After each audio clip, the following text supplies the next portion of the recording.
welcome to the latest episode of Millennial Money. My name's Lauren and I work for an online personal finance website called Money to the Masses. We cover a host of investing and personal finance topics over on our website, moneytothemasses.com. So today I've asked Damien, the founder of Money to the Masses, to join this Millennial Money episode because I've had a lot of investing questions recently, and particularly about how to start investing if you are a beginner.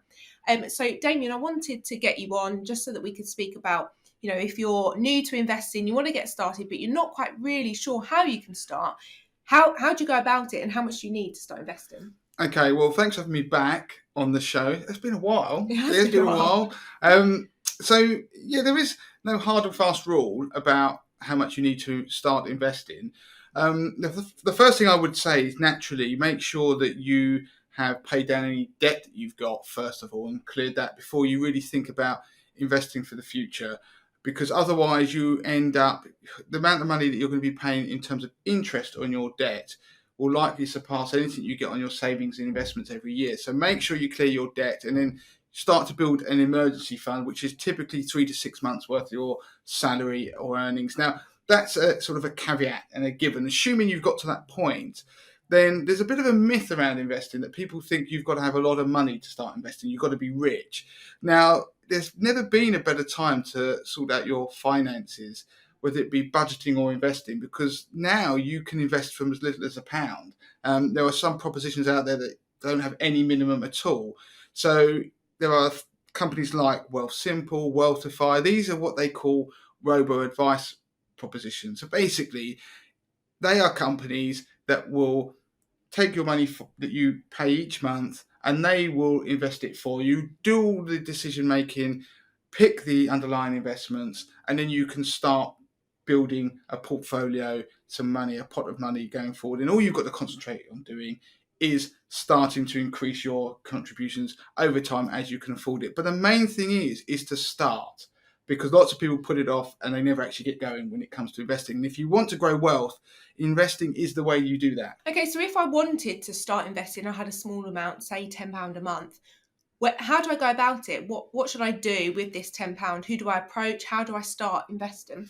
Okay, so again, another caveat that I need to add to all of this is that there will be people who are employed who should really auto-enroll through work. So auto-enrollment is the mechanism by which your employer will contribute 3% of your salary and you contribute 5% of your salary into a pension pot for you. So it's free money on the table from the employer, but also in terms of tax relief from the taxman. So assuming again that you've already done that, but that's where most people will start to experience investing. So if you are doing that, then look at the funds that are available to you. Don't just settle for the default fund. But as I say, if you're starting to invest and you're thinking about typically open up a stocks and shares ISA, because it's tax-free. It's a tax-free environment, which means any capital gains that you make or income you receive, you won't be paying tax on. And everyone has a £20,000 limit every tax year. So there's plenty of scope for you to start investing and build a pot that's tax-free. But again, there are propositions out there that have off-the-shelf, ready-made portfolios for you.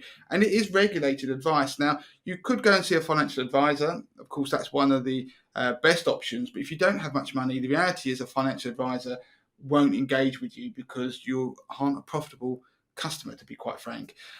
So what you can do is you can go and use one of these propositions online where they will have ready-made portfolios for you. So you can look at investment platforms like Hargreaves Lansdown, for example. There are plenty of different platforms, but you can look at things like Nutmeg, like I said, Wealthify, Wealthsimple, Money Farm. And often these propositions, what they will do is give you a questionnaire you run through, ask you a series of questions about you, your circumstances, your attitude to risk. That means how willing you are to take on investment risk with the potential not only to make money, but also to lose money. And then they will build a portfolio for you. So typically select one of their maybe 10 portfolios that they have. They will suggest that this one is the right one for you. Then if you take that recommendation and start putting money into it, then all you've got to do is set up a direct debit through their site, £5-10 a month, and then the investment's being taken care of. And every year they will typically get in contact because they have to see if it's still suitable for your circumstances. But the other thing I would say is if you start to do it, the idea of paying yourself first is a principle that's in personal finance, which I do like. And it's the concept of making sure that the direct debit is a direct debit that goes out of your account before your other bills. So you've got enough money, you've done the budgeting, so you know you've got enough money to pay your bills. But what it does is it goes out. It's not one of those things where you think, oh, if I've got enough this month, I might do it. You commit to it. And then over time, you can start to increase that amount of money when you've managed to get a pay rise or whatever it is. And then you start to build your portfolio over time, the size of it. Hopefully, you start making investment returns. It starts to snowball. So the biggest message from this video, if nothing else, is to start. And we're going to link to some articles, aren't we, that you can click on the links in the top of this video that will take you to reviews of some of the propositions out there that you could potentially use if you want to start investing. So we have a lot of articles over on the Money to the Masses website, and a lot of the apps and investment platforms that Damien has mentioned today can also be accessed from your phone. And I know some of the ones that we look at on the site, you can also invest whilst you're spending. So they're definitely things that you should look into. So as Damien said, we will link to those along with this video. So if you have any questions, email me, lauren@moneytothemasses.com. If not, thanks for watching.